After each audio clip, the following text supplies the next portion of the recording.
Hey guys, welcome to Fun Learning. In this video, we are going to discuss about the function of hypothalamus with the help of the mnemonic. With no further delay, let's get started. In order to remember the function of hypothalamus, you have to remember the mnemonic ChatGPTs. Okay? So now let us discuss about the GPT part of the mnemonic first. In GPT, G stands for gland. Under gland, we'll discuss about the four important glands which are nothing but posterior pituitary, anterior pituitary, adrenal cortex and adrenal medulla. First, let us discuss about the posterior pituitary.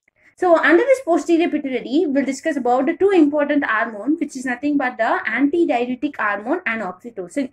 These two hormones are not secreted by the posterior pituitary. It has been secreted by the hypothalamus and transported to the posterior pituitary via the fibers of hypothalamo-hypophyseal tracts. Okay. Now let us discuss about the control of anterior pituitary. Hypothalamus controls the secretion of anterior pituitary by secreting 7 hormones, which are nothing but growth hormone releasing polypeptide, growth hormone inhibiting hormone, thyrotropin releasing hormone, corticotropin releasing hormone, gonadotropin releasing hormone and prolactin inhibiting hormone. These hormones are transported to the anterior pituitary by the hypothalamo-hypophyseal portal blood vessel. Now let us discuss about the control of adrenal cortex. Hypothalamus secretes adrenocorticotropic hormone, thus controlling the secretion of adrenal cortex. Now let us discuss about the control of adrenal medulla.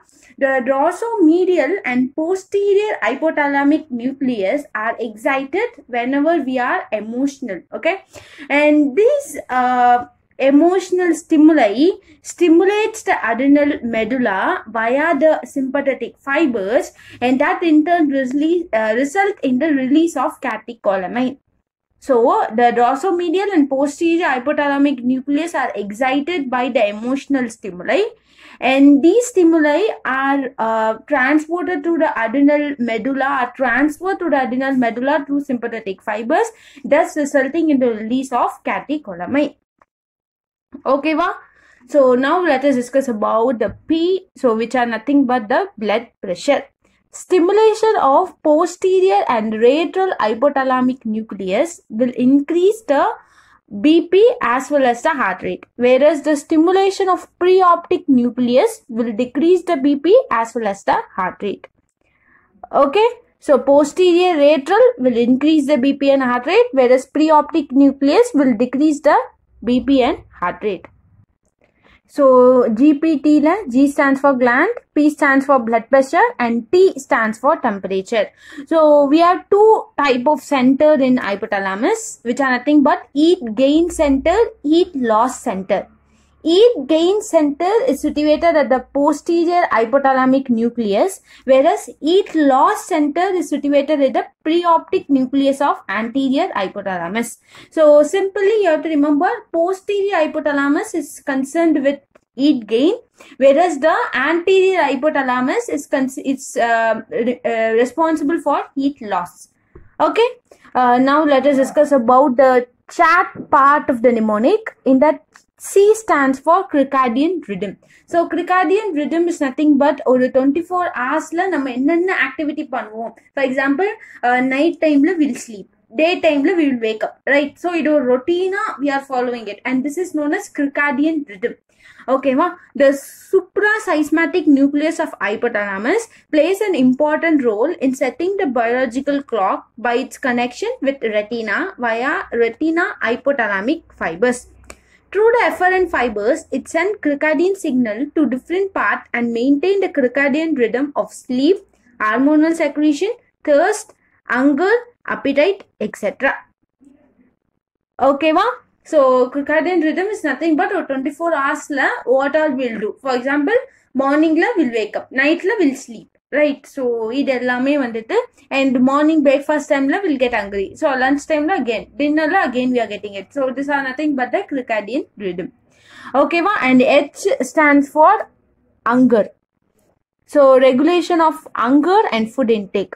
So basically we have two centers that is present in the hypothalamus, which are nothing but the feeding center and satiety center. So first let us discuss about the feeding center. So feeding center is situated at the lateral hypothalamic nucleus. So whenever this nucleus gets stimulated, that results in uncontrolled hunger and increased food intake, thus resulting in obesity. So feeding center is situated at the lateral hypothalamic nucleus. Satiety center. Satiety center is situated at the ventromedial nucleus of hypothalamus.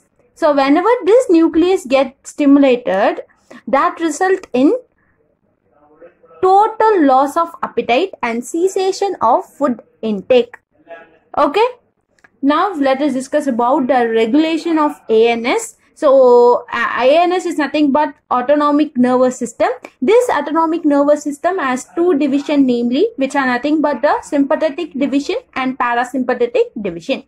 The sympathetic division is being regulated by the posterior and lateral nucleus of hypothalamus, whereas the parasympathetic is being regulated by the anterior group of nuclei. Okay, va? So Chatler, C stands for circadian rhythm, H stands for hunger, A stands for autonomic nervous system, T stands for thirst. So now let us discuss about the thirst part of the mnemonic, which is nothing but the regulation of water balance. So hypothalamus generally regulate the water balance via two mechanisms, which is nothing but the thirst mechanism and ADH mechanism. So the thirst center is situated at the lateral nucleus of hypothalamus. So adjacent to this thirst center, we have some osmoreceptors. So whenever the ECF volume get decreased, the osmolarity get increased. So whenever the osmolarity get increased, what happens? That will stimulate the osmoreceptors which are present adjacent to the thirst center. So whenever this osmoreceptors get stimulated, that will activate the thirst center, thereby the person feels tasty and thus the person drinks water. This is what the thirst mechanism is. So whenever the ECF volume get decreased, osmolarity will increase, that will stimulate the osmoreceptors that in turn activate the thirst center. So the person feels thirsty and the person will drink water.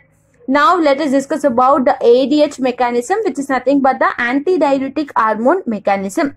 So whenever the volume of ECF decreased with increased osmolarity, the supraoptic nucleus is stimulated, thus resulting in the release of antidiuretic hormone, which result in the facultative reabsorption of water from the distal convoluted tubule of nephron. Okay. Now let us discuss about the ES part of the mnemonic. As I said, chat GPTs, right? So ES. In that, S stands for sleep, sexual function and smell. Okay. So regulation of sleep and wakefulness. The stimulation of mammillary body, which is a part of the posterior hypothalamus, causes wakefulness, whereas the stimulation of anterior hypothalamus leads to sleep. So generally remember, the anterior part of the hypothalamus is concerned with parasympathetic type of activity. So parasympathetic it generally results in calming down of body. So anterior hypothalamus will reduce the heart rate, reduces the BP, and so whenever you are calm, you will easily get sleep, right? So whenever you are anxious about the exams, you will not get sleep at all, right? So the posterior hypothalamus will increase the BP, will increase the heart rate, and that will cause the wakefulness. Regulation of sexual function. Hypothalamus secretes gonadotropin releasing hormone, thus regulating the sexual function. And S stands for smell. So S stands for three important things, which are nothing but sleep, sexual function and smell. The posterior hypothalamus, along with other structures like hippocampus and brainstem nuclei, are responsible for the autonomic response of body to olfactory stimuli. and E stands for the behavior and emotional changes. So generally we have two type of center that is situated at the hypothalamus, which is nothing but the reward center and punishment center. So the reward center are situated at the medial forebrain bundle and ventromedial nucleus of hypothalamus. So the punishment center is situated at the posterior and lateral nuclei of hypothalamus. So as we all know, reward center, so whenever we get reward by doing a particular activity, we'll continue doing that thing, right? So whenever we get punishment for doing a particular activity, we'll avoid doing that activity. So that is what this two center will shapes the behavior of the person. With this, I'm completing today's video. Thanks for watching.